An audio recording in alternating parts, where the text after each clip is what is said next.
Now, many products made in Africa may be sold with little evidence of the hard work that goes into making them. Here in Washington, visitors to the annual Smithsonian Folklife Festival, now ongoing, got a first-hand look at what it takes to make shea butter and baskets literally from scratch. Yes, it's not easy. You need strength so that you can do it. A crowd has gathered under the Shea Butter tent, where Gladys Salapete of Ghana is demonstrating the process of converting hard-shelled shea nuts to the soft, buttery substance known as shea butter, used to soften skin, among other uses. You must work hard. You know how to make this thing, it's hard for us. Lillian Lekada from Kenya, sitting on the opposite side with her group, also draws a crowd of onlookers eager to learn the complicated weaving process of making baskets. Both processes laborious, the women explain. First thing, you cut the doom pump, you go and dry it.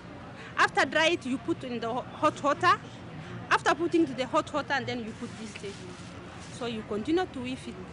From the fresh in the bush, you bring it.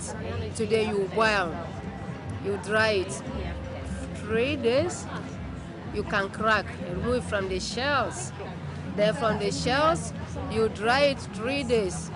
You can fry, you can grind, and you get the foam and boil it and get the shea butter.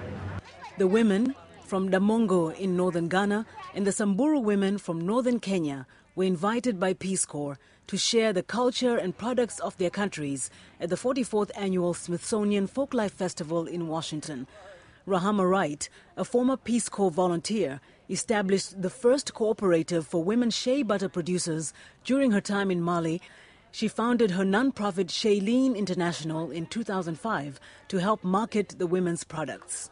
Up until now, there's been a lack of visibility of shea producers in the U.S. marketplace. And so what we're trying to do today is educate people about the importance of women's work, African women's work in shea butter, as well as the importance of supporting shea products that come directly from women in Africa. Gladys Salapete is the vice president of the Christian Mothers Association. She says she started seeing real profits about 2 years ago due to funding from the U.S. African Development Foundation and Shea Yeleen, which markets the products.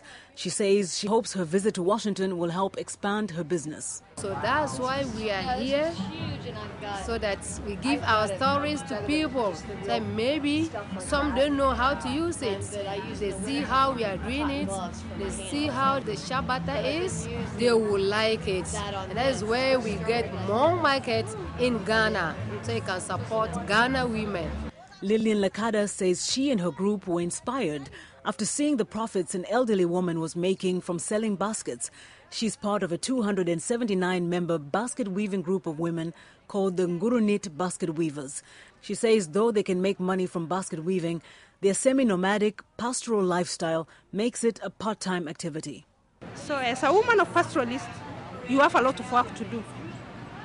First thing, so you say basket, children, water, etc. For this one, if you don't have a lot of work at home, or 3 days, 4 days, but if you have a lot of work, it can even take 2 weeks to make it. The elaborate and colorful dress and accessories of the Samburu people, closely related to the Maasai, is certainly part of the attraction to the basket weavers here. But Lekada says what they wear explains who they are.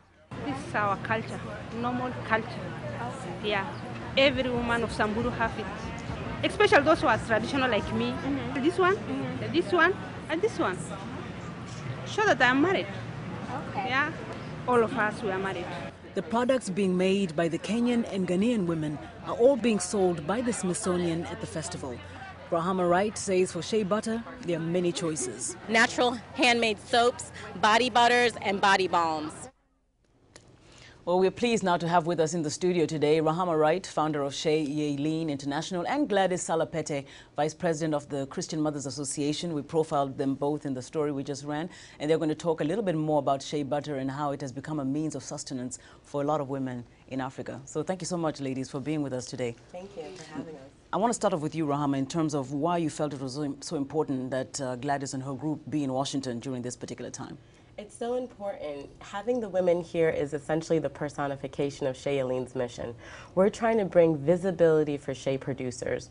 One of the things that's happened over the last decade, now that shea butter has become really popular, is that we see products, but we don't see the women behind the shea products. And so by having them here, we're showing a human face to shea production, and we're showing that that human face is women in Africa. So, Ms. Gladys Salopete, how has your experience been in Washington? The reception to the shea butter that you work so hard, it looks like, to produce? Yeah, yes, happy about it because we have never seen it, how they use the shea butter to produce the body cream, the black soap, and the soap itself. So when we came and saw it, we are so grateful and happy about the whole issue.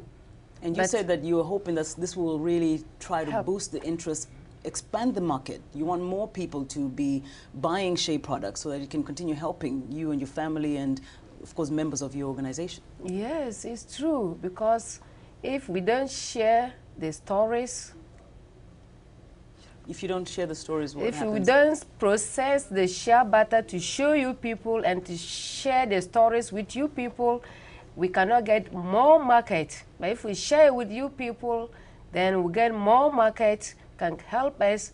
As I said now, I gain $70 for each month to take care of my school children, light bill, health insurance, water bills, and renting bills. And I read that before, excuse me, before that you were only making like $30. Yes, yes. Rohama, just to move on a little bit in terms of the impact you want to make here in the U.S., you've been trying to introduce this group and the shea butter product in various venues, like you'll be going to Busboys and Poets, some other local venues. How has the reception been? Is this what you were anticipating?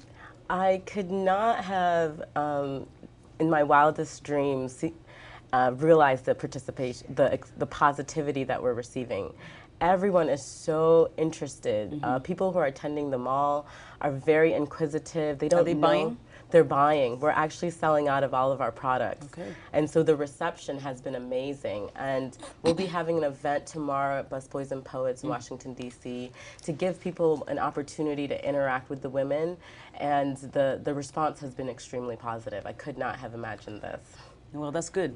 Now, I want to ask you specifically, Gladys Salopete, and this is a point you made about how you were quoted saying, I have come to believe that African women who can support her husband financially at home is often free from domestic violence. And you mentioned that your husband is so proud of you and that he's really showing you off.